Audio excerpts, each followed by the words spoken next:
OBGYNs are predictably fleeing red states over the insane, oppressive abortion laws that have been passed. This was completely predictable when Roe v. Wade was overturned. And as we see the continuing effort from the religious right, the MAGA right, the extreme right, to ban and even in some cases criminalize elements or all of abortion. The New York Times has a very good piece about this. It's called "As Abortion Laws Drive Obstetricians from Red States, Maternity Care Suffers." Some doctors who handle high-risk pregnancies are fleeing restrictive abortion laws. Idaho has been particularly hard hit.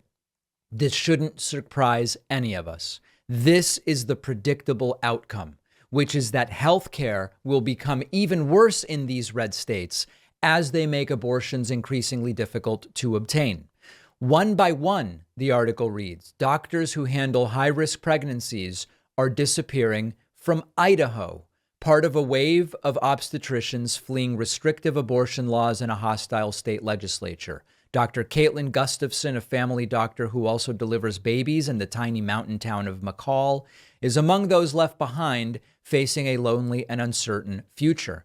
And you can read through the article and see examples of everything. You can see examples of ER doctors who are worried.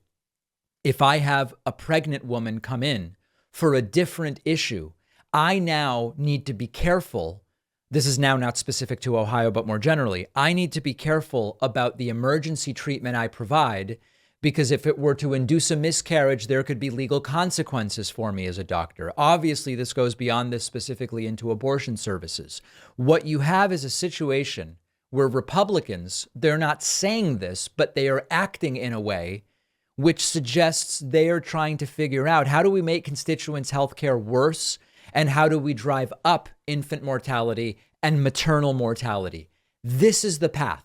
Had they gotten together 5 years ago and said, what could we do to raise infant mortality and to make healthcare less accessible? Well, let's overturn Roe v. Wade. Let's then pass outrageous, insane abortion restrictions. And then let's even look at criminalizing aspects of medical care provided by doctors, OBGYNs, ER doctors, etc. This actually goes well beyond abortion rights now. That's the reality. This is about comprehensive maternal health. States pushing these aggressive restrictions where prenatal care is affected, childbirth, postnatal care, all of it suffers. And the result is going to be pregnancy is riskier for the mothers. Pregnancy is riskier for the babies, particularly during high-risk pregnancies. And what is also, listen, I know Republicans don't care about this. I'm mentioning it to you because I imagine you will care. Republicans don't care. All of these restrictions will disproportionately affect. Do I even have to complete the sentence? We all know these restrictions will disproportionately affect marginalized communities that already struggle getting access to healthcare, leaving them with even fewer resources. Wealthier people can travel to other states for some of these services, assuming there are states nearby that will provide them and provide them in a safe way. Wealthier people can, listen, look at Argentina, my birth country. Abortion was illegal for so long.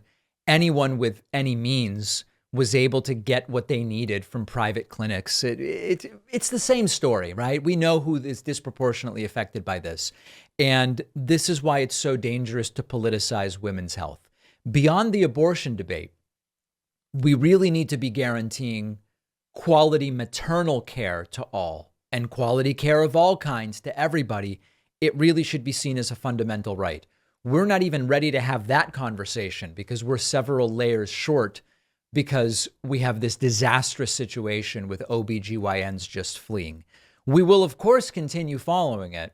I am not optimistic that it's going to get better anytime soon, short of codifying some aspects of this at the federal level, which does not seem likely to pass with a Republican House of Representatives. Maybe that will change in November of 2024.